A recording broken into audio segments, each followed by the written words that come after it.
Um, we're now at our next talk. So it's going to be very interesting to hear what Laura has to say. Laura Chernaik, who is a psychoanalyst in private practice, a member of the site for Contemporary Psychoanalysis in London. Her publications include Social and Virtual Space, Fairleigh Dickinson Press, 2005, and she's written a novel called New Hope, which you can get on Kindle, apparently. So we're going to hear from Laura, the pictures you paint in the stories you tell, a response. So Laura, over to you. Thank you so much. Thank you. Actually, the novel is about unexpected consequences. It's heavily ironic and told completely in dialogue form, as if each person is talking rather than from the outside. So I thought I'd offer a little bit of history of science, philosophy of science, as a way of framing our discussion. And I'm going to go back to the 1930s. The Hungarian psychoanalyst Imre Hermann's 1934 book on psychoanalysis and method was revised and published again in German in 1963, but only one chapter was published in English translation in the journal Contemporary Psychoanalysis, and not until 1986, that is, after his death in 1984.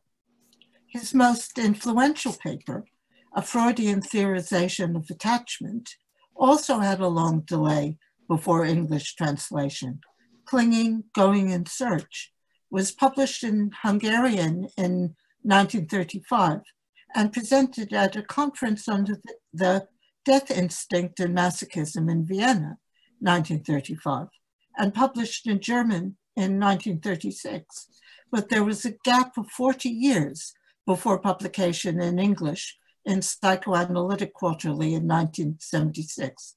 His translator, Otto Taylor, indicated in a response to Hermann's obituary that a full translation of the book on method was prepared, but still remains unpublished. Hermann practiced in Budapest until the end of his life, apart from the siege of Budapest during the Nazi occupation. According to the obituary, he was able to reintroduce psychoanalytic training in Budapest during what the writer says was the period of liberalization of communist dictatorship. I hope I'll be able to meet with those who knew him to learn more about the difficulties of the Stalinist period, because there's a huge amount of Hungarian history that was left out of that brief summary.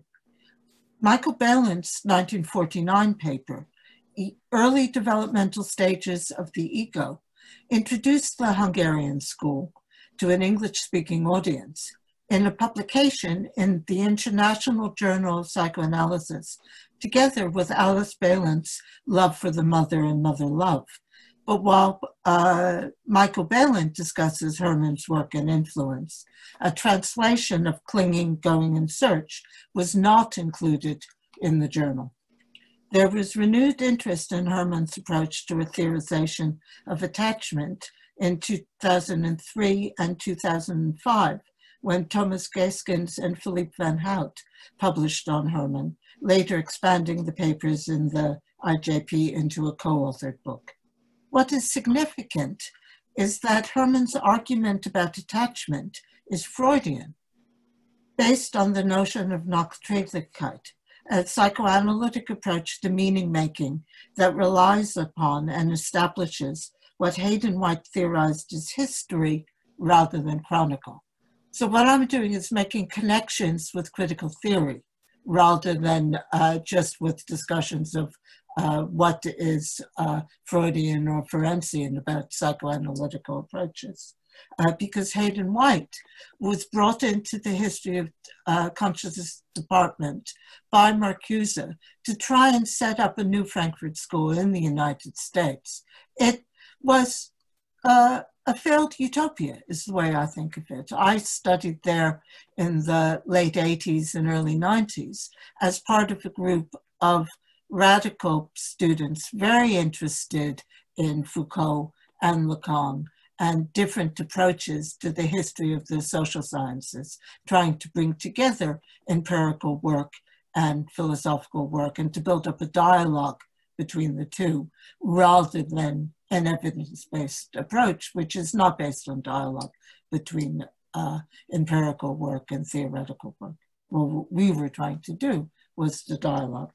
So my approach to a history of psychoanalysis, and that includes history of the present, is to expand what is conventionally known as discussion of filiation and influence, like my being in a daughterly role with very strong transference towards Hayden White and Donna Haraway, for example, into a description and theorization of what the philosopher of science, Imre Lakatos, calls research communities.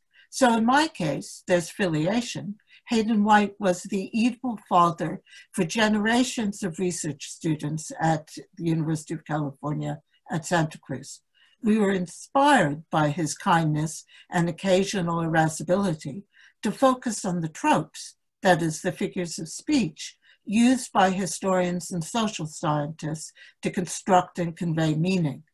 History, for White and those influenced by him, was tropic and narrative as opposed to chronicle, which is one thing after another without causal or explanatory links. So if you look at the opposition that some people talked about in terms of doing their research, an opposition between research projects and literature, Hayden White said that we ought to overcome this opposition and bring the two together. Look at the full range of ways of speaking and construction of meaning that we use in research, in science, and see ourselves as part of a research community rather than, and in that research community, we can have a dialogue between the facts, the so-called evidence that's produced, and the theories that we produce as well. And this draws on Kuhn's work, but takes it much further than he did. So in Lakatos's sense, we who were deeply affected by our time at History of Consciousness and who are producing work influenced by that history amount to a research community. White's arguments about history versus chronicle is influenced by Lacan, who argued for differential diagnosis of neurosis and psychosis based on the strength and clarity of the use of what Lacan called the name of the father and the stability of the ways of using the full resources of language, including notably metaphor and metonymy. White, however, focuses on four main tropes, adding synecdoche and irony to the list. And this is very important in terms of what people were talking about this morning. If we think of the way that Arnold Brooks talks about the use of humor, we think the way that Elizabeth Nicol talked about narrative and gave a very, very strongly narrative account of the history of the traumatic effect of her diagnosis with so-called schizophrenia and the way that she silenced herself and then found her own voice.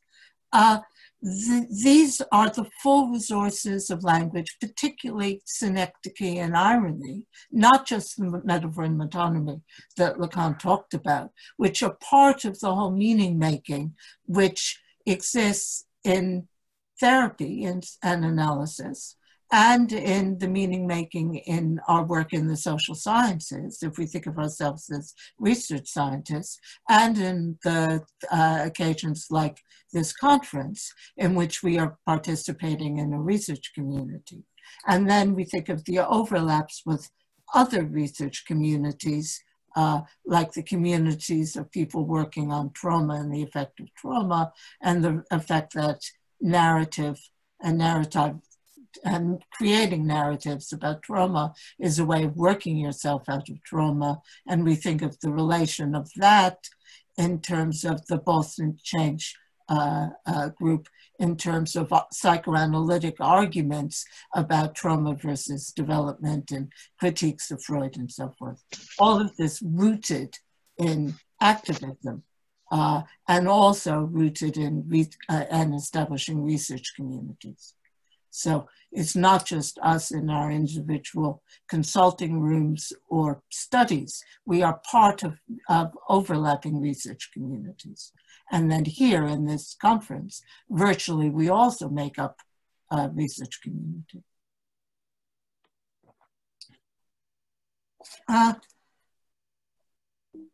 I don't know how familiar everybody is with Lacan's work. So I just want to very briefly mention what Lacan brought to the research community, which is useful, which is to do with topology.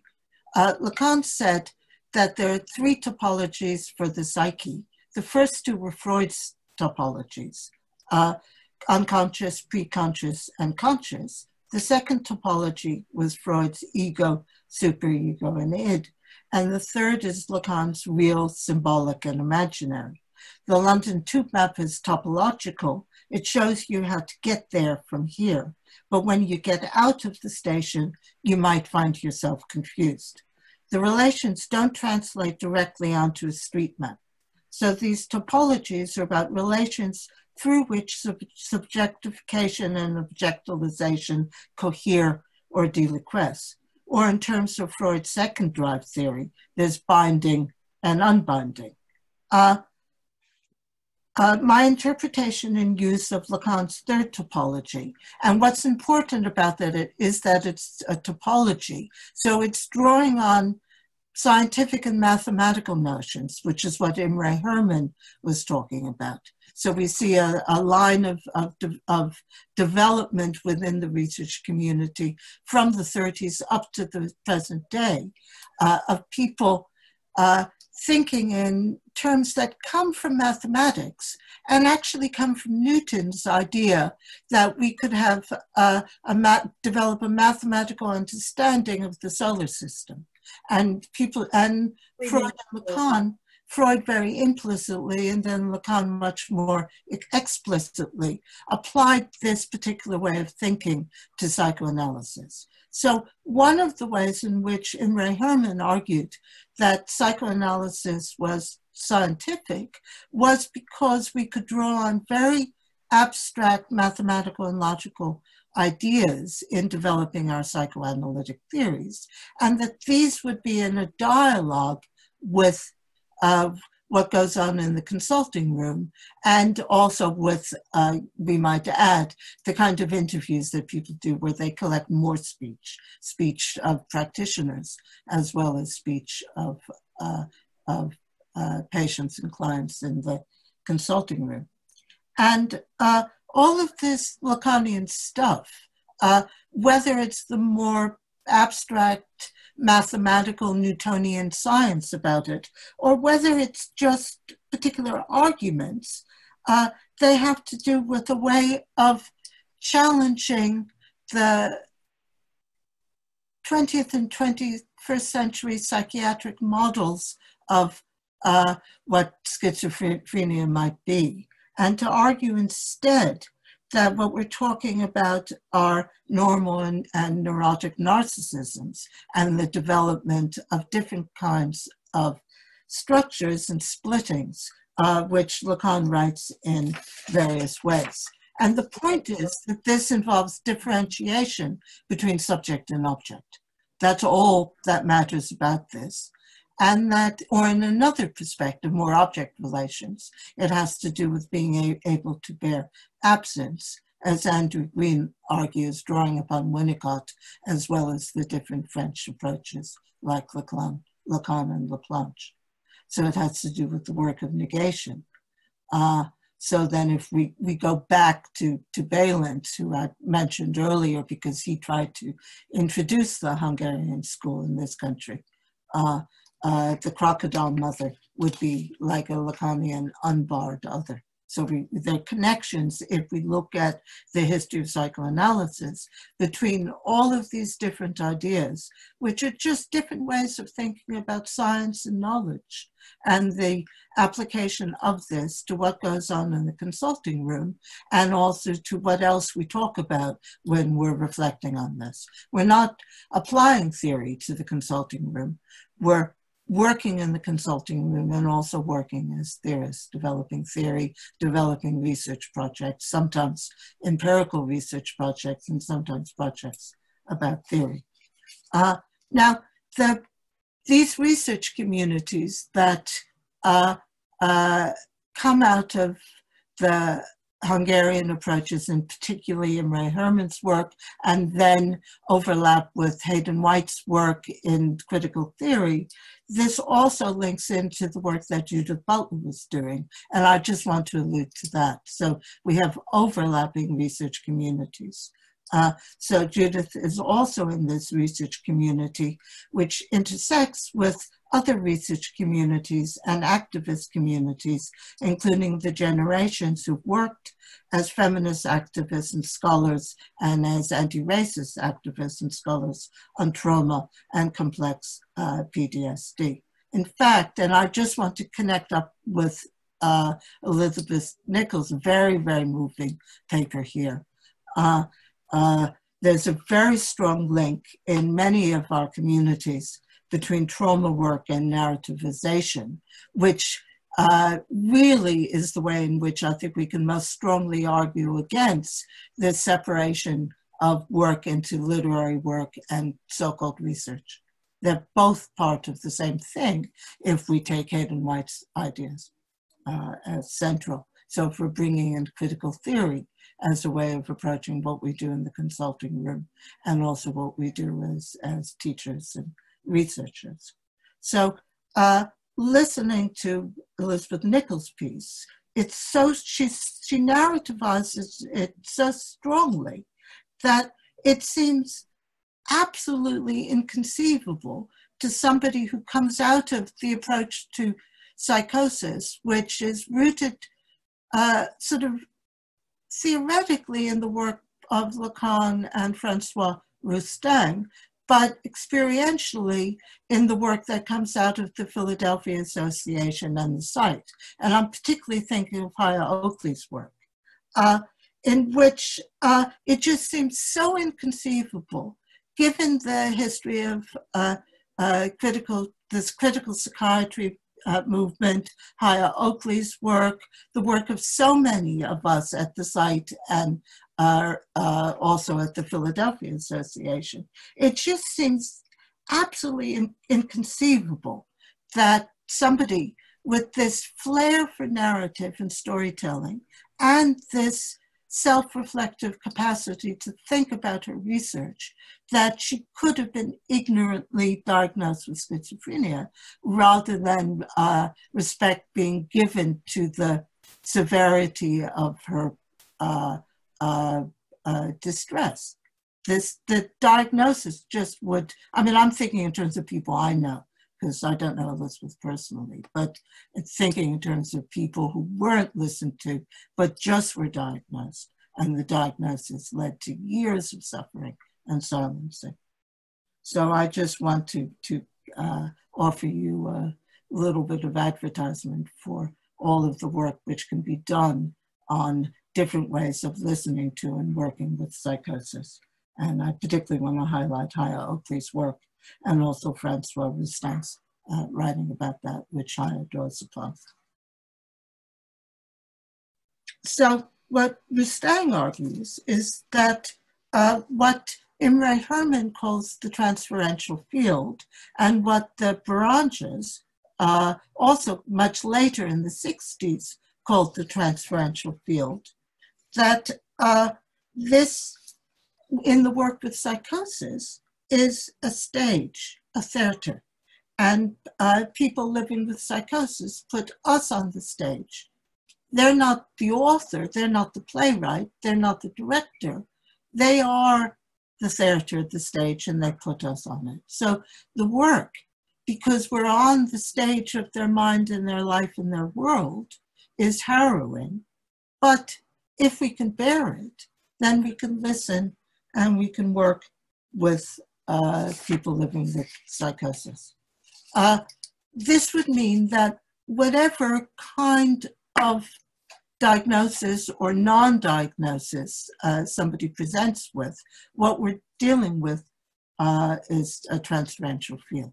So if we want to think about science, we can draw on field theory, which is both a well-developed psychoanalytic theory developed by Madeline and Willy Béranger, and which also overlaps with other work in the Americas, like Jose Blager's work about the setting, which is also based both on phenomenological work and on this idea of science, which is articulated very, very strongly by Imre Hermann and in the other people within the Ferenczi and Hungarian school, most particularly by Hermann, and then was articulated a generation later, rather interestingly, by the immigrants from Europe to Latin America and South America. And this work of field theory is scientific, I would say, both in the way that the natural sciences are scientific and in the way in which this work that comes out of critical theory about the social sciences and the human sciences deal with science. So we're not making a separation between the literatures on the one hand and the empirical sciences on the other. We're bringing them together in different ways of thinking.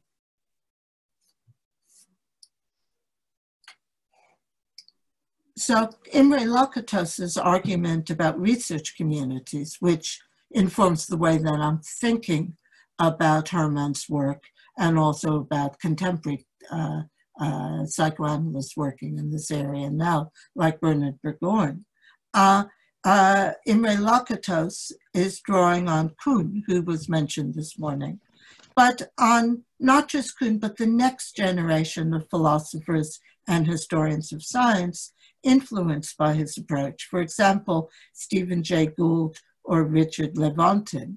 And I urge you to read them because they do what Lakatos calls for and produce both detailed empirical studies, historical studies of the development of particular sciences.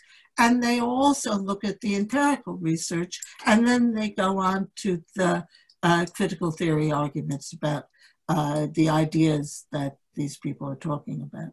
And all of this isn't just talking, as Kuhn did, about a difference between normal science, science as you get it trotting along every day in a very dull way, like a lot of evidence-based research is, as opposed to, I think somebody called it radical science. But Lakatos's argument is that we don't need to make this opposition between everyday accumulation of scientific material, but we could talk about progressive history of science, where we are actually listening like we're listening to our patients, and our patients say something radically astonishing. And it's astonishing for us, and it's astonishing for them. That's progressive science, and is what goes on in the consulting room. But if it goes on in the laboratory, it's the same thing. It's progressive. It's moving forward. It's newness. And it's challenging. We're challenging our theories, and we're challenging our accumulation of facts, as opposed to what goes on in evidence-based research, where we're just accumulating more material to support a hypothesis. I remember asking a certain very well-known and very influential person who's had a lot of funding for a lot of research projects in which he accumulates material.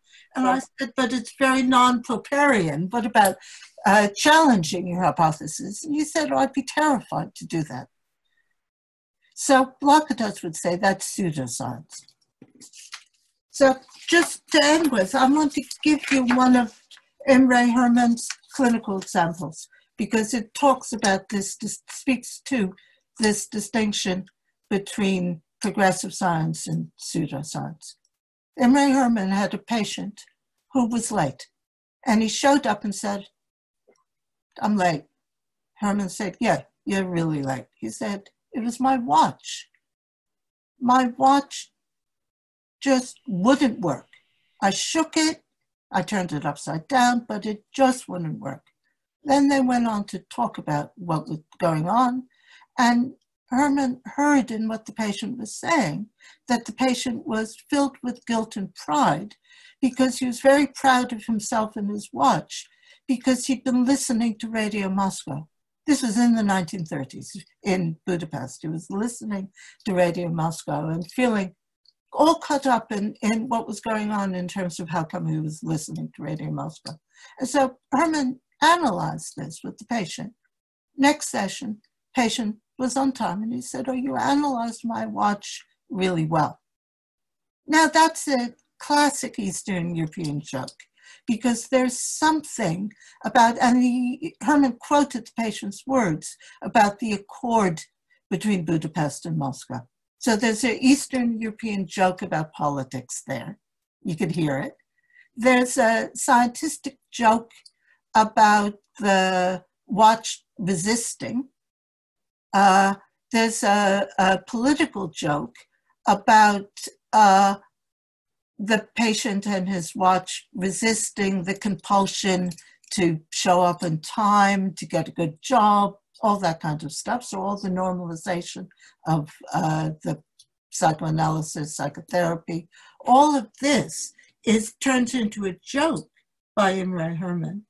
And it's a joke which turns on not being able to speak to all of the details of the two different political discourses that he's making jokes about in the consulting room between himself and the patient. You can imagine them giggling cynically about Moscow and about normalization. And at the same time, there's the pseudoscientific claim about the watch being well analyzed.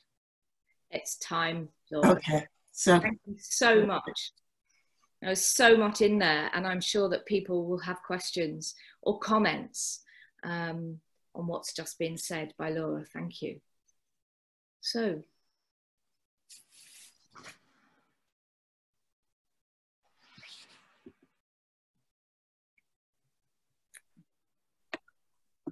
well, maybe I say something. Just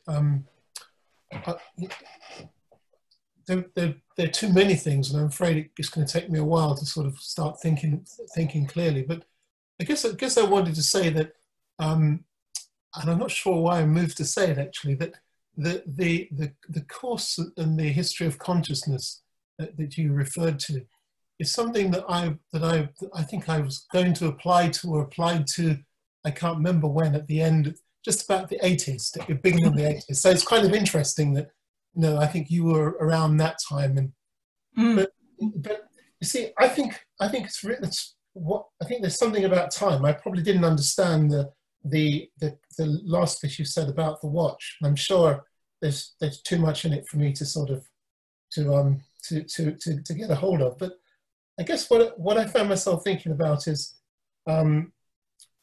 you mentioned Lakatos, and you mentioned how his work, I think, takes Kuhn's work on. My memory, which goes, I'm talking about reading some of this stuff in the early 80s, is that there was an argument between Kuhn and Lakatos, and that I think the book is called Criticism and the Growth of Knowledge. And so that, I'm not sure what that adds to what you're saying, but there's something about, there is a dialogue between the two of them.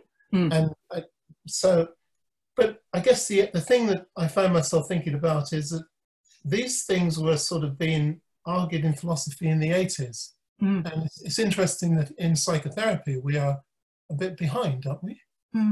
But that's probably all I want to say. Yeah. It's belated, it's not vaguely. So are we thinking it through differently now in the present than we did in the 80s? Or is it a repetition? I mean, we're talking about the repetition compulsion, I think. Is that true with field theory as well? Because that was around in the 80s, wasn't it? With Kurt Lewin and people like that. Exactly. Yes. Yeah. 80s, 60s, 30s. Yeah. So is it the repetition compulsion?